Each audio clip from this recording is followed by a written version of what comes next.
신약성경 354면 히브리서 2장 10절 말씀입니다. 우리 다 같이 한 목소리로 읽겠습니다. 그러므로 만물이 그를 위하고 또한 그로 말미암은 이가 많은 이들을 이끌어 영광에 들어가게 하시는 일에 그들의 구원의 창시자를 고난을 통하여 온전하게 하심이 합당하도다. 다시 한번 읽겠습니다. 그러므로 만물이 그를 위하고 또한 그로 말미암은 이가 많은 아들들을 이끌어 영광에 들어가게 하시는 일에 그들의 구원의 창시자를 고난을 통하여 온전하게 하심이 합당하도다. 아멘. 하나님의 말씀에는 능력이 있습니다. 하나님의 말씀은 우리의 죄를 드러내시고 또 깨닫게 하시며 우리에게 소망을 주시기도 합니다. 또 말씀을 통해서 하나님은 우리의 삶을 치료하시기도 하시고 또 말씀을 통해서 하나님은 우리의 갈 길을 밝히시고 보여주십니다. 말씀을 품으면 우리에게 능력이 나타나게 하십니다. 그 말씀을 통해서 우리의 삶을 변화시켜 주시는 것이죠. 그런데 중요한 것은 그 말씀이 들려야 한다는 것입니다. 이 말씀이 들리지 않는 분들이 계세요.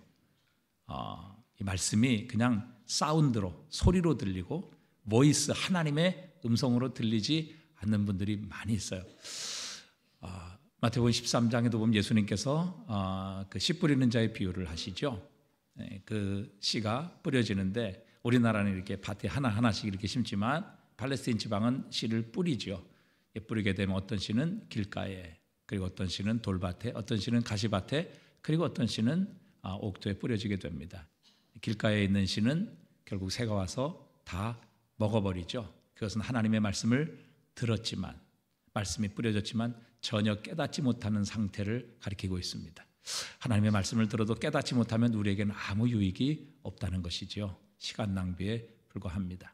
또 하나님의 말씀을 듣지만 그러나 세상의 핍박, 환난, 내가 말씀 때문에 손해를 보고 또 세상의 불이익을 받을까 봐 그 말씀을 포기하는 돌밭에 뿌려진 씨앗, 또 이 세상의 유혹, 또 재물, 염려 이런 것들로 인하여 가시밭길에 뿌려진 씨앗, 그러나 옥토에 뿌려진 씨앗은 30배, 60배, 100배의 열매를 맺게 되었다.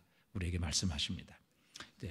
모든 밭에 뿌려진 이 씨앗은 씨앗의 문제가 아니라 밭의 문제였습니다. 하나님의 말씀에는 문제가 없죠. 믿음은 들음에서 나고 들음은 그리스도의 말씀으로 말미암느니라 말씀하셨습니다. 하나님의 말씀을 듣고 믿고 옥토에 뿌려지면 그 말씀은 우리의 삶에 30배, 60배, 100배의 열매를 맺게 하십니다. 우리의 삶이 바뀌고 변화되는 것이죠. 그래서 오늘도 이 아침에 우리가 하나님의 말씀을 통해서 하나님의 음성이 들려지기를 간절히 소원합니다. 그래서 우리가 그 말씀을 통해서 우리의 삶이 바뀌고 변화되며 우리 주 예수 그리스도의 위대하신 은혜와 그 능력, 그 사랑을 우리의 삶에 체험하고 또 이것이 우리의 삶에 잘 간직되어서 우리의 인생은 30배, 60배, 100배 열매를 맺는 그런 복된 삶이 되실 수 있기를 주님의 이름으로 축복합니다. 복음은 위대한 것입니다. 왜 복음이 위대하냐면 이 복음이 지향하는 목적이 크기 때문이고 또 그 복음을 통해서 우리에게 주실 하나님의 선물이 위대하기 때문에 그렇습니다. 하나님의 구원의 계획은 단지 그냥 우리의 죄를 용서하시고 또 이 땅에 사는 동안 몇 가지 도움을 주시다가 죽을 때쯤 돼서 우리를 지옥에서 천국으로 인도하시는 그 정도가 아니라는 사실입니다. 하나님의 계획은 온 세상을 정결하게 하시는 것입니다. 온 우주를 대속하시는 것이죠.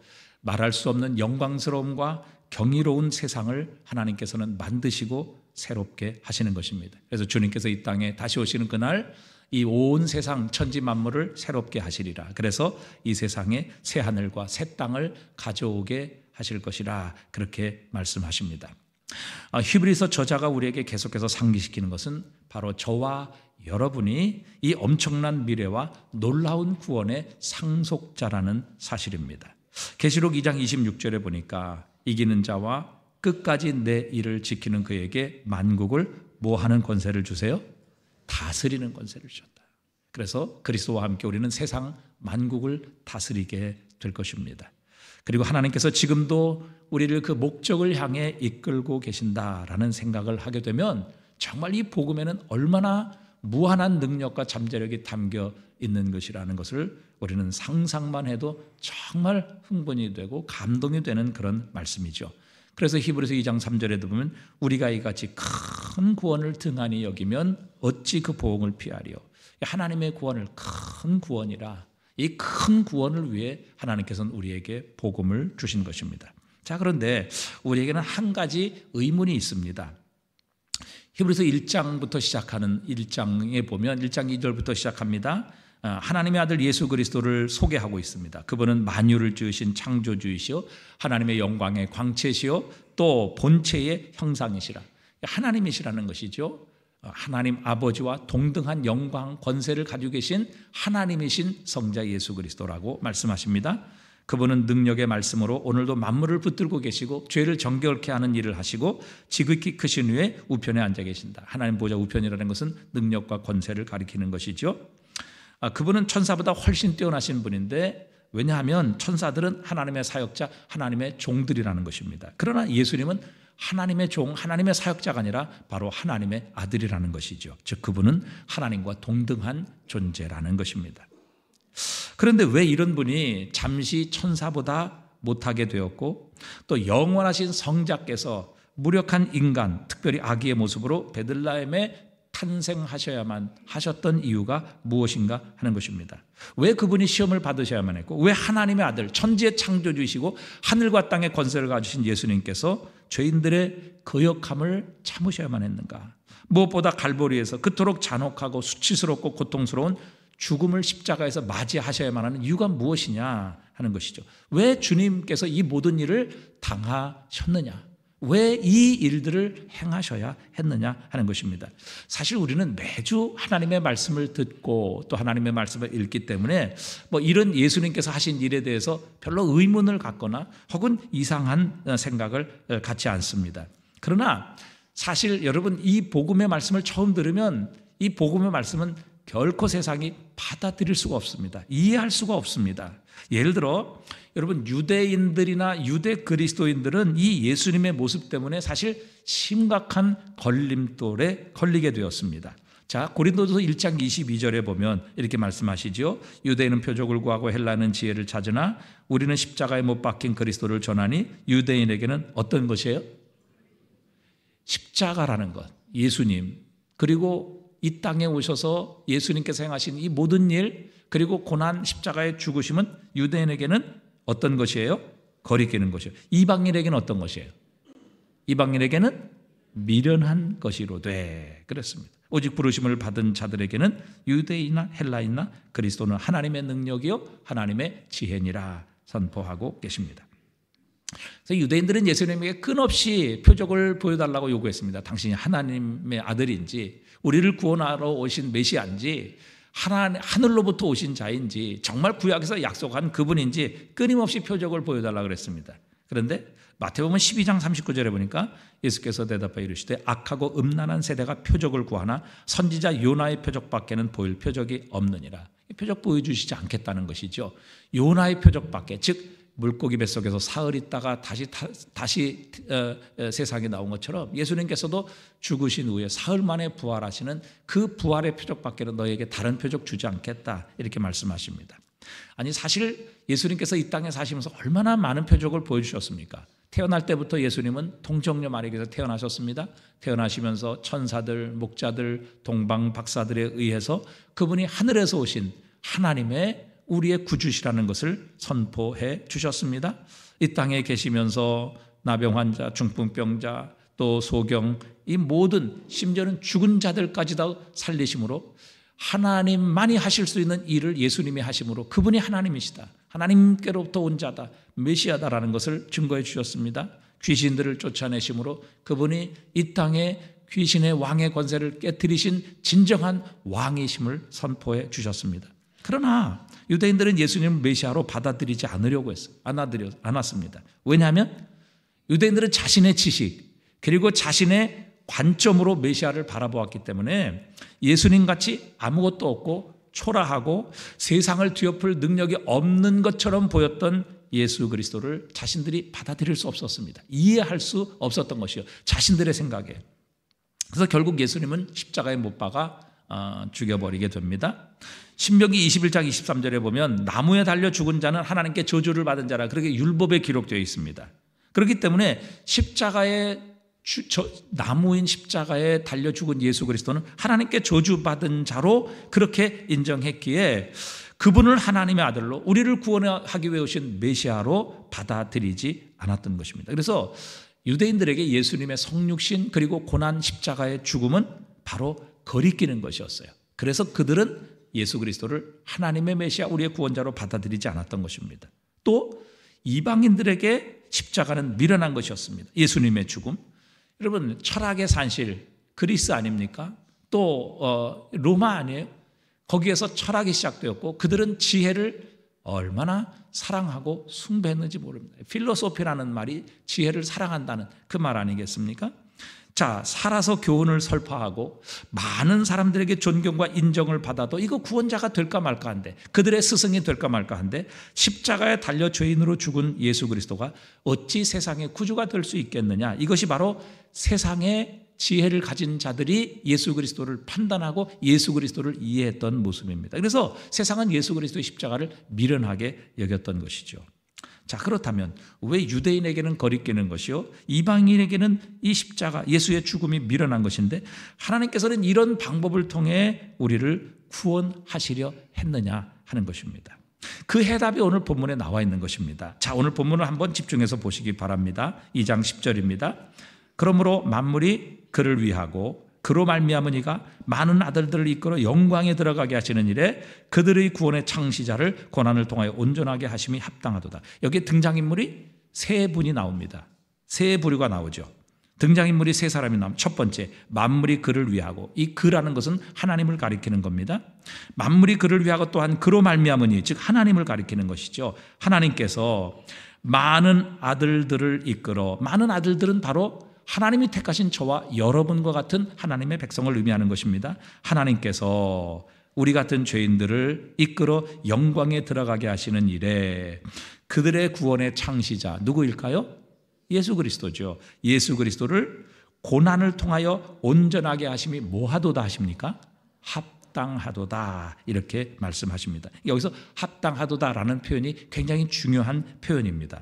합당하다는 말은 이것이야말로 즉 하나님께서 우리 죄인들을 하나님의 영광에 들어가게 하시기 위해서 예수 그리스도를 고난을 통해 십자가를 통해 우리를 구원하시는 우리의 구원을 완전케 하시는 이 일이 이런 일이야말로 하나님께 합당하다. 이 말은 하나님께 어울리며 하나님께는 적절한 방법이다라는 것입니다. 즉 하나님께서 예수 그리스도를 십자가에 죽으심으로 우리를 영광에 들어가게 하시는 일은 바로 하나님의 성품과 본성에 맞는 방법이라는 것입니다. 하나님의 무엇에 맞는 방법이라고요? 성품과 본성. 하나님의 성품과 본성에 맞는 일이다. 즉 하나님께서 예수 그리스도를 십자가에 못 박아 죽이시고 부활을 시키시는 이 방법이야말로 우리를 구원하시는 하나님의 합당한 방법, 적절한 방법, 하나님의 성품과 그분의 본질에 딱 맞는 방법이기 때문에 하나님께서는 유대인에게는 거리끼는 것이요 이방인에게는 미련한 것이지만 하나님께서는 예수 그리스도의 십자가를 통해 우리를 죄에서 구원하시는 일을 기뻐하신다 이렇게 말씀하고 계십니다. 이것이 예수 그리스도의 성육신, 고난 그리고 십자가의 죽으심에 대한 유대와 이방인들의 의문에 대한 하나님의 답변입니다. 또 이것이야말로 기독교의 구원에 대한 모든 의문을 해결하는 열쇠이기도 합니다. 여러분 사람들 가운데 이렇게 많은 분이 생각하시는 거 질문하시는 분이 있어요. 아니 왜 어떤 사람은 구원하시고 어떤 사람은 구원하지 않으십니까? 왜 어떤 사람은 선택받고 어떤 사람은 버립니까? 또 하나님이 사랑이시라고 하는데 왜 하나님은 지옥이라는 것을 만들어서 하나님이 창조하신 사람들을 지옥에 넣으십니까? 그런데 이런 질문을 던지는 사람은 대부분 해답을 얻지 못합니다. 왜 그런지 아세요? 그것은 바로 질문의 출발점이 잘못되었기 때문입니다. 여러분 사람들은 자신의 지식으로 이해해야만 받아들이려 합니다. 하지만 하나님은 우리의 이해의 대상이 아니라 믿음의 대상이십니다. 믿음의 정의를 이렇게 표현할 수 있을 것 같아요. 내가 이해한 바가 아닌 하나님이 계시하는 것에 만족한 것. 자, 여러분 한번 잘 들어보시고 또 적으실 분은 적으세요. 내가 이해한 바가 아니라 하나님께서 계시한 것에 만족하는 것, 이것을 믿음이라 이렇게 정의할 수 있어요. 내가 받아들이고 이해하고 무슨 말인지 깨달아서 내가 받아들이는 것이 아니라 하나님께서 우리에게 말씀하시고 하나님께서 계시하신 것, 즉 성경이 계시잖아요. 하나님께서 우리에게 알게 하시고 보여주신 이 모든 것에 우리가 만족하는 것입니다. 인간은 천성적인 이 반역의 기질이 있어서 자신의 지혜로 이해되어야만 직성이 풀리게 됩니다. 하나님께서 왜 도대체 이런 일을 하시는지, 아니 하나님 계시다면 왜 이런 일이 일어나고 이런 일을 허용하시는지, 여러분 사실은 이 질문하는 방식 자체가 잘못되었습니다. 왜 그러냐면 우리는 원래 하나님을 이해하지 못하기 때문입니다. 아니 이해할 수 없는 것이죠.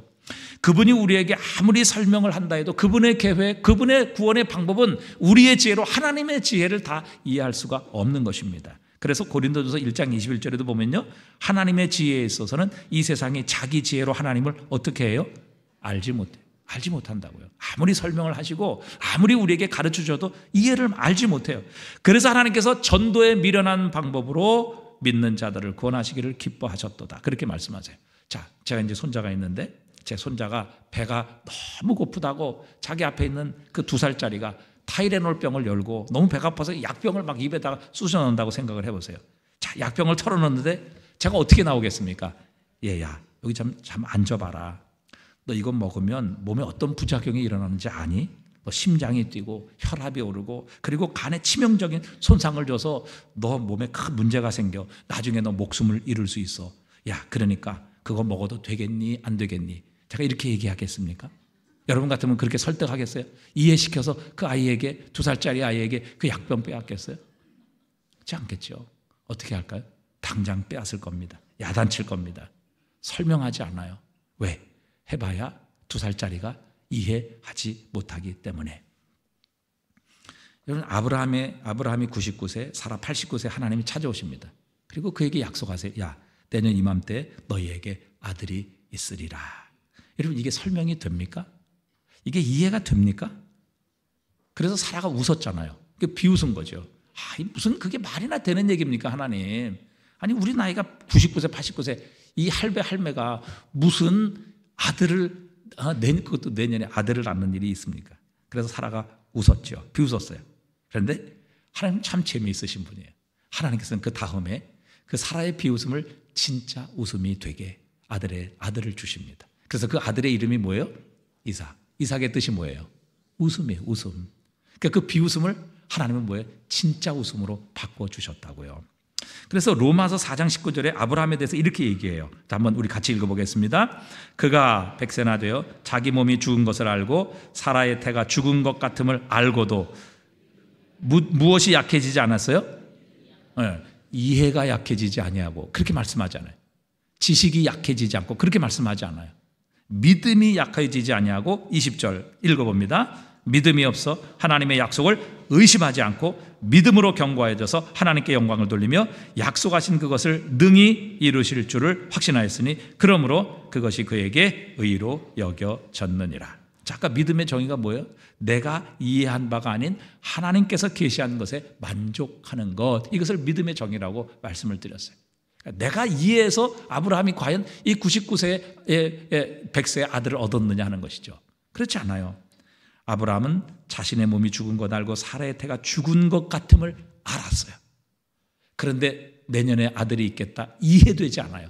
그런데 아브라함은 믿음으로 그것을 받았어요. 그러니까 하나님께서 계시하신 것이기 때문에 그것이 맞다라고 그것을 받아들였던 것이죠. 그랬더니 하나님께서 그 믿음을 의롭게 여기셨고 그 믿음대로 되게 해 주신 거예요.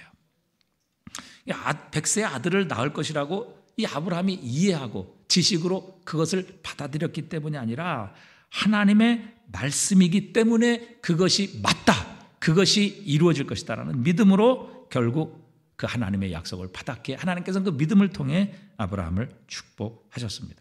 여러분 생각해 보세요. 자, 하나님께서 아주 힘들게 10가지의 재앙을 통해서 이스라엘 백성을 애굽에서 구원해내셨잖아요. 그렇게 힘들게 구원을 하셨는데 결국 이들을 어디로 인도하십니까? 어디 앞으로 인도하세요? 예? 아니 어디 앞으로 가세요? 자, 이스라엘 백성들을 애굽에서 구원하신 후에 가장 먼저 그들을 어디로 인도하세요? 홍해 앞으로 인도하신다고요. 홍해. 자, 그러면 이스라엘 백성들이 죽어요, 살아요? 죽어요. 이 이스라엘 백성들의 지식과 그들의 이해는 그거예요. 아니 우리를 구원하셔서 애굽에서 건져내셨는데 우리를 홍해로 인도하시면 어떡합니까? 빠져 죽던지 아니면 저 애굽에 의해서 죽을 것이 뻔한데 하나님 우리를 왜 여기로 인도하십니까? 이해가 안 되잖아요. 그래서 그들이 했던 게 뭐예요? 원망이에요. 불평이라고요. 하나님, 아니 우리를 죽이시려고 여기까지 인도하셨습니까? 이게 이스라엘 입장에서는 이해가 되지 않는 거예요. 그러나 하나님의 계산은 전혀 다른 데 있었다고요. 하나님께서는요, 이스라엘 백성들에게 그들을 인도하시는 하나님이 어떤 하나님이신가, 어떤 능력을 가지고 계시는가 하는 것을 그들에게 시위하고 싶으셨던 거예요. 그들에게 보여주시고 싶으셨던 거예요. 그래서 그들로 하여금 하나님을 전적으로 믿고 신뢰하며 하나님께 순종하고 하나님의 인도하심을 따라오도록 하나님이 어떤 분이신지를 홍해를 걸어서 건너게 하심으로 그 능력을 보이시기 원하시는 거예요. 전혀 이해가 안 되잖아요. 또 하나님께서는 이스라엘 하나님의 백성을 여전히 붙잡고 놓지 않으려고 하는 저 애굽의 군대를 애굽의 이 홍해에서 심판하시는 거예요. 그래서 더 이상 하나님에게 속한 것, 하나님의 소유인 하나님의 백성 건드리지 못하도록 하나님께서 애굽의 백성을 심판하시는 것, 이게 바로 하나님께서 이스라엘을 홍해로 인도하신 하나님의 계획이며 하나님의 뜻이었다고요. 근데 어느 누구도 이것을 이해할 수 없었어요. 결국에는 하나님께서 이 모든 일을 행하셔서 이스라엘 백성 걸어서 홍해 건너게 하시고 다시 닫아서 애굽을 심판하신 후에 그들은 애굽을 홍해를 건너서야 그들은 그것을 안 거예요. 하나님이 어떤 일, 왜 여기까지 인도하셨는가. 그래서 그때서야 그들은 하나님을 찬양하고 하나님의 이름을 높이고 난리가 일어나게 된 것이죠. 여러분 요셉도 보세요. 애굽으로 노예로 팔려간 것이 결국 하나님께서 기근 가운데 이스라엘을 구원하시고 이스라엘을 향해 하나님이 보내실 메시아 예수 그리스도를 보존하시고 탄생시키시기 위한 하나님의 구원의 방법이라는 것 알았어요? 몰랐어요. 전혀 상상할 수 없었어요. 그런데 하나님께서는 놀라운 방법, 요셉을 애굽의 노예로 팔려가게 하셔서 그곳에서 총리로 만들어서 이 애굽을 준비시키심으로 하나님께서 하나님의 백성인 이스라엘을 구원하셔서 하나님의 구원의 계획, 이 땅에 오실 예수 그리스도를 준비시키시는 거예요. 여러분, 그런데 여러분 하나님께서 이 놀라운 방법으로 하나님의 구원의 계획을 오늘도 우리에게 이루어 가시는데, 근데 우리는 하나님을 향해서 하나님의 방법을 좀 이해시키십시오. 나에게 좀 내가 이것을 좀 알아야지 하나님을 받아들일 거 아닙니까? 아니 왜 하나님께서 이런 일을 하십니까? 왜 하나님 나에게 이런 시련이 있고 왜 이런 어려움이 나에게 찾아오는 겁니까? 왜 세상에는 도저히 내가 이해하지 못한 이런 일들이 벌어지는 것을 허락하십니까? 여러분, 이렇게 하나님의 계획과 뜻을 이해하려고 하는 그 자체가 타락한 인간의 지적인 교만일 뿐입니다. 우리 죄성의 표현일 뿐이에요. 제가 늘 말씀드리죠. 여러분, 제가 옛날 어릴 때 바둑을 배웠어요. 이제 중간에 포기를 했기 때문에 저는 여전히 지금 17급에 머물러 있습니다. 근데 제가 17급 바둑인데 여러분, 바둑 9단하고 이렇게 한번 제가 바둑을 둔다 생각해 보십시오. 바둑의 9단은요 20수를 앞을 보고 둔다고 그래요. 그러니까 9단은요 이게 한 수를 두는데 이게 그냥 두는 게 아니에요. 내가 이렇게 두면 저 사람이 이렇게 나올 거고, 그럼 내가 이렇게 두고 저렇게 두면 나올 거고, 이렇게 해가지고 벌써 20수를 내다보고 그 한 수를 딱 두는 거라고요. 근데 제가 17급이 이 9단이 20수 앞에 놓고 20수를 다 내다보고 두는 그 수를 제가 어떻게 알겠어요? 저는 그냥 어떻게든지 아다리에서 그 하나 잡아먹으려고 최선을 다하죠. 그러다 결국 대마가 죽고 저는 정말 팽팽하게 깨질 수밖에 없는 것입니다. 그러니까 여러분, 이 17급이 9단의 그 고수를 절대 이해할 수 없는 거예요. 왜? 그는 이미 20수를 내다보고 그 한 수를 두는데요. 여러분, 하물며 영원을 내다보시고 우리에게 모든 한 수를 두시는 우리 아버지 하나님의 그 놀라운 계획, 그 놀라운 말씀, 그 놀라운 약속을 여러분, 하나님 그거 나에게 좀 이해시키세요. 하나님 그거 좀 왜 그런지 나에게 좀 알게 해주세요. 여러분, 이 자체가 우리의 지적인 교만이에요. 절대 우리의 지식, 우리의 지혜, 우리의 경험으로 하나님의 그 놀라운 구원의 계획, 우리를 향하신 하나님의 생각을 다 이해할 수 없어요. 판단하고 우리가 그것을 측량할 수 없다는 사실이죠. 여러분, 우리가 하나님의 방법을 다 이해한다는 것은 우리가 하나님과 동등하다는 것을 의미해요. 여러분, 개미가 우리 인간의 존재 방식, 어떻게 살아가고 인생이 무슨 고민을 하고 어떤 방법으로 살아가는지 개미가 알 수 있어요? 모르죠. 왜? 개미와 인간은 차원이 다른 거예요. 마찬가지죠. 하나님과 우리는 차원이 다른 겁니다. 하나님은 하나님이세요. 창조주세요. 모든 지혜의 원천이세요. 우리는 인간이 피조물이라고요. 그런데 피조물인 인간에게 하나님을 향해 하나님을 이해시켜 주세요. 하나님이 어떤 분인지 무슨 계획을 가지고 계신지 알게 해주세요. 여러분, 이건 말이 되지 않는 이야기지요. 그러게 여러분, 우리가 첫 번째 하나님의 구원을 받아들이는 방법이 무엇인가 하면 하나님께서 하시는 일은 그 자체로 옳다. 하나님께서 하시는 모든 일은 옳다. 이 전제를 가져야만 합니다. 그것이 믿음이에요. 믿음은 뭐예요? 아까 말씀드린 것처럼 내 이해와 지식에 근거한 것이 아니라 하나님께서 계시한 것을 그냥 만족하는 것. 그것이 믿음이라고요. 그럼 이 믿음을 통해서 우리는 구원을 받는 거예요. 우리가 다 이해하고 우리가 다 깨달아서 구원받아요. 유대인들 자신의 지식으로 자신의 관점으로 예수 그리스도를 보려고 하니까 이해가 안 되는 거예요. 그래서 예수 그리스도를 받아들이지 못하고 결국 하나님의 구원을 잃어버리는 거예요. 왜? 자신의 지혜를 가지고 하나님의 지혜를 판단하는 거예요. 그러나 하나님의 어리석음이 사람이 지혜로움보다 높으니라 말씀하고 계시는 거죠. 자, 첫 번째, 우리가 하나님께서 하시는 모든 일은 그 자체로 옳다라는 전제를 가지고 우리가 하나님께 나가야 되고 하나님의 말씀을 받아들여야 되는 것이죠. 그렇게 되면 모든 의문들이 하나둘 풀리기 시작합니다. 만약에 우리의 이해로 지식으로 이해되지 않아도 여러분, 우리는 염려하거나 두려워할 필요가 없습니다. 왜? 하나님께서 하시는 일 그 자체가 옳기 때문에, 우리를 위한 축복의 계획이기 때문에. 자, 이것이 믿음의 내용이죠. 자, 그 다음에 왜 하나님께서는 도대체 예수 그리스도의 고난과 죽음이라는 이 사람이 이해할 수 없는 방법으로 우리의 구원을 온전히 이루어 가시느냐 하는 것이죠.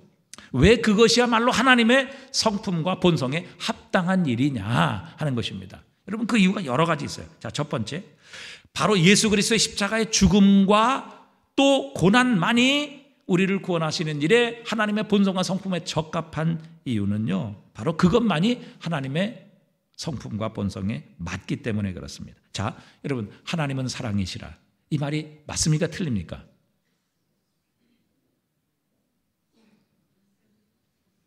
하나님은 사랑이시라. 맞습니까? 틀립니까? 당연히 맞죠. 그런데 또 그것이 정답은 아닐 수도 있습니다. 왜 그렇습니까? 여러분, 하나님의 성품이 사랑만 있습니까? 그렇지 않아요. 여러분, 하나님의 정의는 결코 하나님의 사랑은요, 하나님은 사랑이시다는 정의는 결코 하나님의 성품 전체를 표현하지는 못해요. 하나님은 사랑만 있는 거 아니에요. 자, 시편 89편 14절에 보니까 이렇게 말씀하시죠. 함께 읽어봅니다. 의와 공의가 주의 보좌의 기초라. 인자함과 진실함이 주 앞에 있나. 자, 하나님의 보좌의 기초가 뭐라고 하십니까? 의와 공의. 그러니까 의라는 것은 올바름이잖아요. 공의는 뭐예요? 정직함이에요. 올바르고 똑바른 거예요. 그러니까 여러분, 의와 공의가 주의 보좌의 기초라고 말씀하세요. 그러니까 이 기초가 없으면 무너지는 거죠. 그러니까 의와 공의라는 것이 없으면 하나님의 사랑도 제대로 설 수 없는 것이라는 말씀입니다. 의와 공의가 기초되지 않는 사랑은요, 사실 무너질 수밖에 없어요. 질서도 없습니다. 기준도 되지 못해요. 자, 시편 72편 2절도 한번 우리 읽어볼까요? 그가 주의 백성을 공의로 재판하며 주의 가난한 자를 정의로 재판하시. 자, 주의 백성을 사랑으로 재판하며 주의 가난한 자를 인자로 재판하리니, 이렇게 말씀하지 않고 계시단 말이죠. 주의 백성을 무엇으로 재판하세요? 공의로 재판하시며 가난한 자를 정의로 재판하신다. 그러니까 여러분, 어느 누구도 하나님의 심판과 하나님의 판단 앞에 이의를 제기할 사는 없습니다. 왜요? 하나님의 판단은 옳기 때문에, 정직하기 때문에, 공의롭기 때문에, 틀림이 없기 때문에, 편견이 없기 때문에 하나님의 재판 앞에 그건 불공평한데요? 그런 판단이 있으면 안 되는데요? 안 되는데, 이렇게 말할 수 있는 사람이 없다는 사실입니다. 하나님은 공의로 판단하세요. 그래서 하나님의 보좌의 기초가 의와 공의라, 이렇게 말씀하시는 거예요. 하나님은 공의로 심판하시는 분입니다. 여러분, 우리는 죄인이죠. 하나님께 영광을 돌리기 위해 창조되었는데 우리는 하나님께 영광이라 나에게 영광 돌리고 우상에게 영광 돌리고 세상 사랑하고 세상에 있는 것에 우리의 모든 마음을 빼앗겨서 사실 우리는 죄인이죠. 죄의 삭은 사망입니다. 하나님께서 죄인들을 심판하시고 정죄하셔야만 하죠. 왜? 하나님은 공의와 정의의 하나님이시기 때문에. 그래서 하나님의 심판을 피할 수 있는 다른 방법은 우리 인간에게는, 인류에게는 없습니다. 그런데 자, 로마서 3장 25절에 보니까 이렇게 말씀하세요. 함께 읽어보겠습니다. 이 예수를 하나님이 그의 피로써 믿음으로 말미암는 화목제물로 세우셨으니 이는 하나님께서 길이 참으시는 중에 전에 지은 죄를 간과하심으로 자기의 의로우심을 나타내려 하심이니 곧 이때에 자기의 의로우심을 나타내사 자기도 의로우시며 또한 예수 믿는 자를 의롭게 하려 하심이라. 여기 해답이 있는 겁니다. 여러분, 하나님의 공의는 우리의 죄를 반드시 심판하셔야 돼요. 그렇기 때문에 우리는 죄의 삭신 사망을 받아 마땅하거든요. 하나님은 우리를 사랑하셔서 우리를 이 사망과 하나님의 진노와 정죄에서 우리를 구원하시기를 원하세요. 자, 어떤 방법이 있겠습니까? 인간에겐 다른 방법이 없는 거예요. 어떤 인간의 지혜로는 이것을 해결할 수 있는 방법이 없는 거예요. 그런데 하나님의 지혜, 하나님의 방법이 무엇입니까? 예수 그리스도를 이 땅에 보내신 겁니다. 우리의 모든 죄를 대신 짊어지게 하시고 십자가에서 하나님께서 우리 대신에 예수 그리스도를 정죄하신 것이죠. 우리 대신 예수 그리스도에게 하나님이 심판하신 것입니다. 우리의 모든 죄를 대신 짊어지게 하시고 그리스도 예수가 우리의 대표가 되어 하나님의 심판과 정죄를 받으심으로 하나님은 그리스도 예수의 십자가 안에서 하나님은 공의와 정의의 하나님이심을 분명히 보여주십니다. 하나님 공의의 하나님, 의로운 심판의 하나님이시라는 것을 보여주시죠. 또 그것을 통해서 마땅히 죄인인 우리가 심판받고 정죄받아 죽어야 되고 영죽음을 맞이해야 된 우리들을 심판하지 아니하시고 하나님은 죄가 없는 독생자 예수 그리스도를 심판하심으로 우리를 향한 하나님의 사랑을 이루어 주십니다. 그래서 우리를 그리스도 예수의 이름으로 구원해 주시는 것이죠. 그래서 십자가에서 하나님의 공의와 하나님의 사랑이 만나게 되는 것입니다. 그래서 이때에 자기의 의로우심을 나타내사 자기도 의로우시며, 왜? 우리의 모든 죄를 예수 그리스도에게 덮어 씌우셔서 예수 그리스도를 심판하셨기 때문에 하나님은 공의로 심판하신 것이죠. 또 예수 믿는 자를 의롭게 하십니다. 왜? 우리의 모든 죄를 예수님이 지시고 십자가에 죽으셨기에 우리는 그리스도 예수의 의를 힘입어 하나님 앞에 의롭다 하심을 얻을 수 있는 새로운 기회가 우리에게 생겨나게 된 것입니다. 그래서 예수 그리스도의 십자가 외에는 우리가 구원받을 다를 만한 이름이 없는 것입니다. 십자가 외에는 이 세상에 추구하고 사랑하는 어떤 부유함, 어떤 명성, 어떤 인기, 어떤 능력, 어떤 권세도 하나님의 공의와 사랑을 만족시킬 수 있는 그런 대상은 없다는 사실입니다. 오직 십자가만이 하나님의 성품과 하나님의 본성인 공의와 사랑을 만족시킬 수 있는 유일한 방법이기 때문에 예수 그리스도의 십자가 외에는 구원받을 다른 길이 없는 것입니다. 이것이 하나님의 지혜요 하나님의 능력인 것이죠. 자, 두 번째, 예수님께서 육신을 입고 오셔서 율법 아래 사심으로 하나님의 율법을 온전히 이루어 주신 이 사건이야말로 예수 그리스도께서 하나님의 우리를 위한 구원에 합당한 분이 되시는 겁니다. 율법은 하나님의 뜻이죠. 그 뜻을 어기고는 우리가 하나님 앞에 나갈 수 없습니다. 그런데 예수 그리스도께서 인간의 몸을 입고 오셨습니다. 그래서 우리의 대표가 되셔서 하나님의 율법을 온전히 이루셨습니다. 그래서 율법을 완성하셨죠. 그래서 그분을 믿는 우리에게 예수님의 율법의 의를 덧입혀 주실 수 있는 은혜를, 혜택을 주신 것입니다. 갈라디아서 4장 4절입니다. 우리 다 같이 읽어보겠습니다. 때가 참에 하나님이 그 아들을 보내사 여자에게 나게 하시고 율법 아래 나게 하신 것은 율법 아래 있는 자들을 속량하시고 우리로 아들의 명분을 얻게 하려 하심이니라. 아멘. 율법 아래 있는 자들을 속량하셨다. 우리는 율법을 지킬 수 없어요. 어느 누구도 율법을 지킬 수 없어요. 그래서 해 아래 있는 모든 죄인은, 세상에 있는 모든 죄인은, 모든 사람은 우리는 죄 아래 가뒀죠.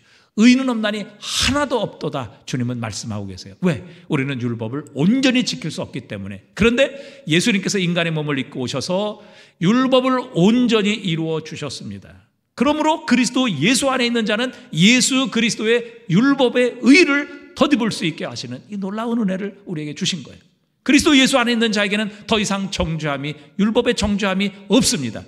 그리스도 예수 안에 있는 이 모든 죄와 사망의 법에서 우리를 해방해 주셨기 때문이죠.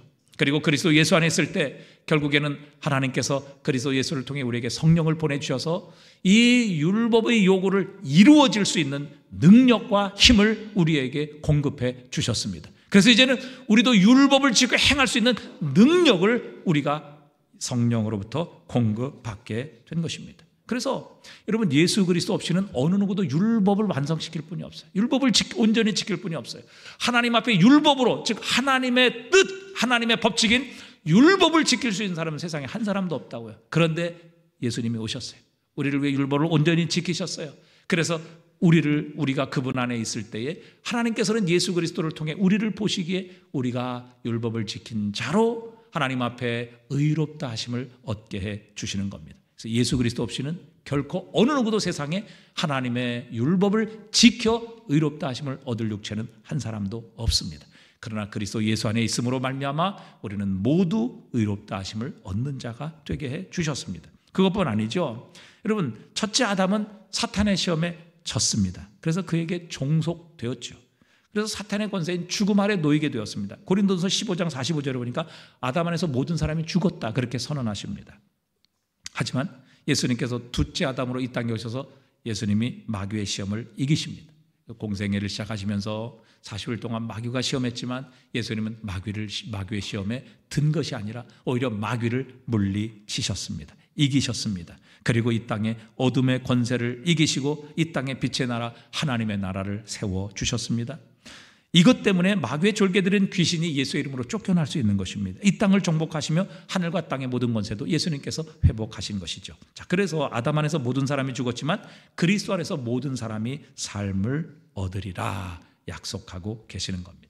여러분, 이제 우리는 첫째 아담이 아니라 둘째 아담이신 예수 그리스도에게 속해 있습니다. 예수님께서 사탄의 권세를 이기셨기에 우리에게도 이 권세가 주어져 있다는 사실입니다. 더 이상 마귀가 우리를 주장할 수 없습니다. 하나님께서 지금 우리를 다스리십니다. 주님께서 우리의 왕이십니다. 우리는 그분의 백성입니다. 그러기에 우리는 오늘도 예수 그리스도의 이름으로 마귀를 대적하며 쫓아낼 수 있는 권세가 주어지게 된 것입니다. 여러분, 세상에 무엇으로 이 영적인 존재인 마귀와 사탄의 권세를 이길 수 있겠어요? 예수 그리스도만이 마귀와 사탄의 권세를 이기신 하나님 나라의 왕이십니다. 우리가 그분 안에 속해 있고 그분의 이름을 믿고 의지하게 될 때 우리도 예수 그리스도의 이름으로 악한 마귀와 사탄의 권세를 쫓아낼 수 있는 것이죠. 예수의 이름으로 사탄아 물러갈지어다, 우리가 선포하게 될 때 마귀와 사탄의 권세는 물러가게 되는 것입니다. 마지막 네 번째, 우리에게 대제사장이 필요하죠. 우리는 사실 하나님께 나갈 자격이 없어요. 나가면 죽습니다. 우리 대신 나아가 간구해 주실 대제사장이 필요합니다. 나의 죄를 변호해 주실 분, 내 죄를 용서하실 분, 나의 연약함을 동정해 주실 분, 공공하고 무력한 나를 채워주실 나의 대제사장이 필요합니다. 강한 팔로 나를 지켜주시고 붙잡아 주실 분, 결국 하늘의 하나님 앞에 흠없이 서게 해 주실 분이 우리에게는 필요합니다.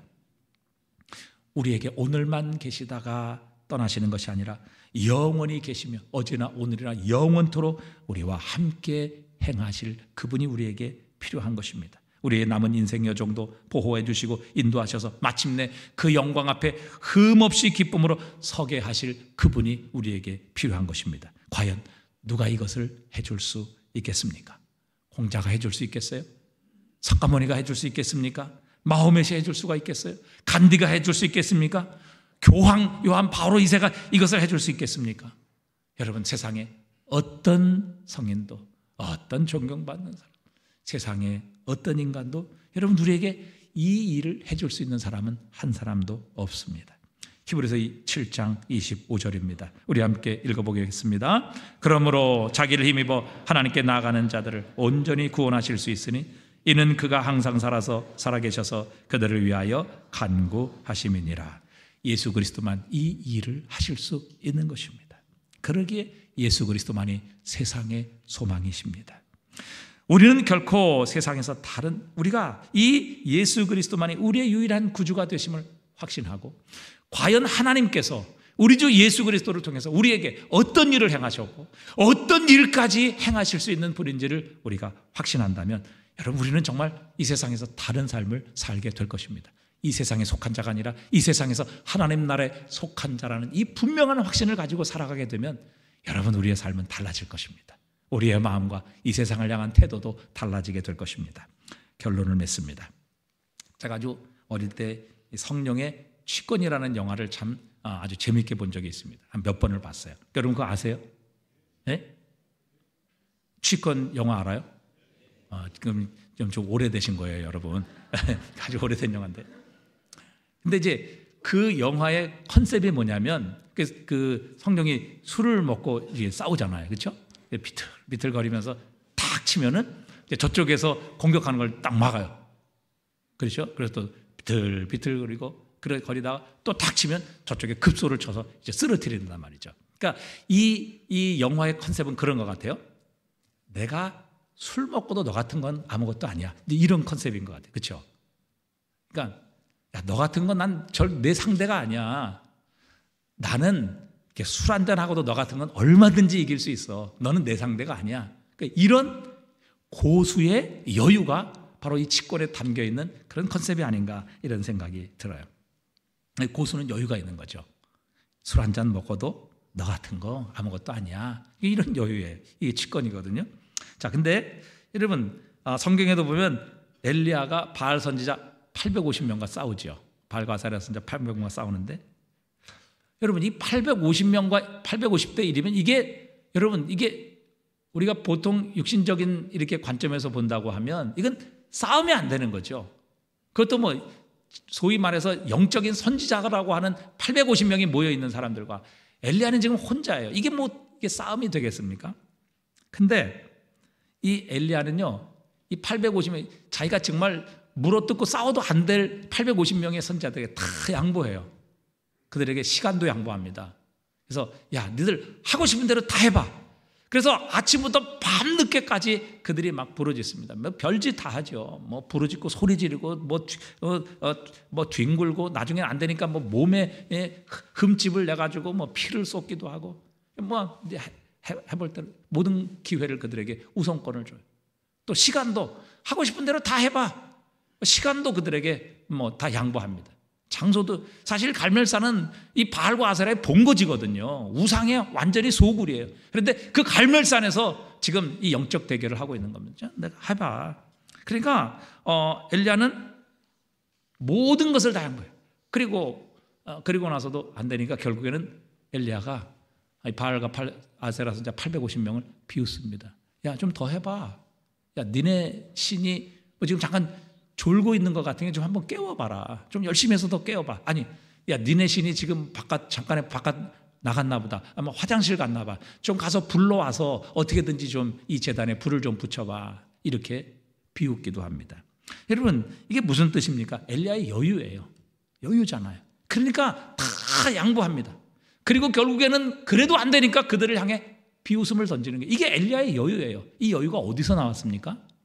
엘리야는 분명히 알고 있었어요. 믿고 있어도 확신했어요. 무엇을 확신했어요? 바알과 아세라는 없다. 저건 신이 아니다. 저건 우상이다. 저건 죽었다. 저거 아무리 발광해 봐야 바알과 아세라는 응답하지 않는다. 분명한 확신과 믿음을 가지고 있어요. 그러나 자기만 있는 하나님, 엘리야의 하나님, 그 하나님은 살아계신 하나님이시라는 거예요.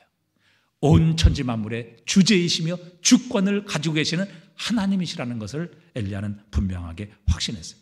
만물을 통치하시며 오늘도 살아계셔서 우리를 살리시고 죽이시며 부하게도 하고 가나게도 하시며 또 가난한 자를 진토에서 일으키셔서 귀족들과 함께 앉게 하시는 주권을 가지고 계시는 하나님이시라는 것을 이 엘리야는 확신했던 거예요. 자기가 기도하면 하나님은 어떤 방법을 통해서든지 불을 내리셔서 이 재물뿐만 아니라 심지어는 돌, 땅, 흙, 물까지도 다 태워버리시는 전능하신 하나님이시라는 것을 엘리야는 확신했던 거예요. 이게 뭐예요? 고수가 가진 여유라고요. 다 양보하고 그들이 안 되니까 비웃기도 하고. 여러분, 우리가 정말 그리스도 예수의 복음에 담겨있는 하나님의 위대하신 계획, 우리를 향한 놀라운 계획, 그리고 그분의 위대하시고 우리를 향해 가지고 계신 이 큰 구원의 계획을 우리가 확실하게 믿고 우리가 그 구원 안에 살아간다면 여러분, 이 세상에 그렇게 발버둥치고 그렇게 아웅바둥하며 얻기를 원하고 그거 없으면 죽을 것처럼 살아가는 이 세상을 우리는 비웃을 수 있는 여유를 갖게 되는 겁니다. 이게 여러분 신앙의 고수예요. 믿음의 고수예요. 이 믿음, 이 신앙, 하나님의 복음을 향한 올바른 확신을 갖게 되면 여러분 세상은 이거 없으면 죽겠다고 하는 그런 것들을 향해 우리는 엘리야처럼 비웃을 수 있어요. 주권의 그 성령처럼 술을 먹고도 너희들은 내가 충분히 너희들 10명 100명 더 난 술 한잔하고도 너희 같은 건 상대가 안 돼. 이런 고수의 여유를 가지고 살아갈 수 있는 거예요. 이게 바로 복음의 능력입니다. 우리가 복음을 제대로 깨닫는다면, 복음 속에서 하나님께서 우리를 위해서 행하신 일이 어떤 것인가를 우리가 확신한다면, 하나님께서는 그분의 독생자까지 이 땅에 보내시고 우리를 위해 십자가에 죽게 하심으로 우리를 향해 하나님이 어떤 구원의 역사를 이루어 가시는가 하는 그 하나님과 그리스도 예수의 이 놀라운 능력과 은혜와 사랑을 우리가 확신한다면, 여러분 우리 이 세상에서 여유를 가지고 살 수 있다고요. 이 세상을 비웃을 수 있다고요. 세상 사람 가진 돈, 여러분 하나님 필요하면 주신다는 겁니다. 그거 가지고 우리가 죽고 사는 거 아니라는 것이죠. 주님이 히브리서 13장 5절에서 뭐라고 말씀하셨어요? 돈을 사랑하지 말고 있는 바를 족한 줄로 알라. 그가 친히 말씀하시기를 내가 결코 너희를 버리지 아니하고 너희를 떠나지 아니하리라 하셨느니라. 여러분 전능하신 하나님, 그 돈의 주인이시고 돈을 주시기도 하시고 가지고 가시기도 하시는 주권을 가지고 계신 하나님께서 나를 버리지 아니하시고 떠나지 아니하시겠다는데, 여러분 그 뭐 돈 없어서 걱정해요. 왜 그 돈 없으면 주눅 들어요? 왜 그 돈 때문에 비굴하게 믿음과 신앙까지도 팔아버리는 이런 자리로 우리가 떨어지게 되느냐 하는 거예요. 그 이유는 바로 우리가 우리를 위해 베푸신 놀라운 복음의 능력, 복음 안에 있는 하나님의 이 놀라운 사랑과 은혜와 지혜를 우리가 제대로 다 믿고 받아들이지 않기 때문에 이런 믿음의 이 고수의 여유가 우리에게 사라지게 된 것이죠. 부디 오늘 이 시간에 하나님께서 이런 지혜를 주시기를 바랍니다. 이런 믿음을 주시기를 바랍니다. 도대체 복음 안에 담긴 하나님의 영광, 하나님의 큰 구원이 어떤 것인지를 하나님께서 깨닫게 하셔서 이 세상을 살아가며 우리가 이 세상을 향해 비웃을 수 있는 여유, 그리고 이 세상의 것들을 세상 사람들처럼 그렇게 쫓아가는 것이 아니라, 우리가 이 세상에 있지만 세상에 속한 자가 아니라 이 세상에서 하나님 나라에 속한 하나님의 백성이라는 이 자부심, 이 믿음을 가지고 세상을 이기는 그리스도인이 되셨으면 좋겠습니다. 여러분 이 믿음으로 정말 이 땅에서 구별된 삶을 살아가는 그리스도인 되시기를 주님의 이름으로 축복합니다.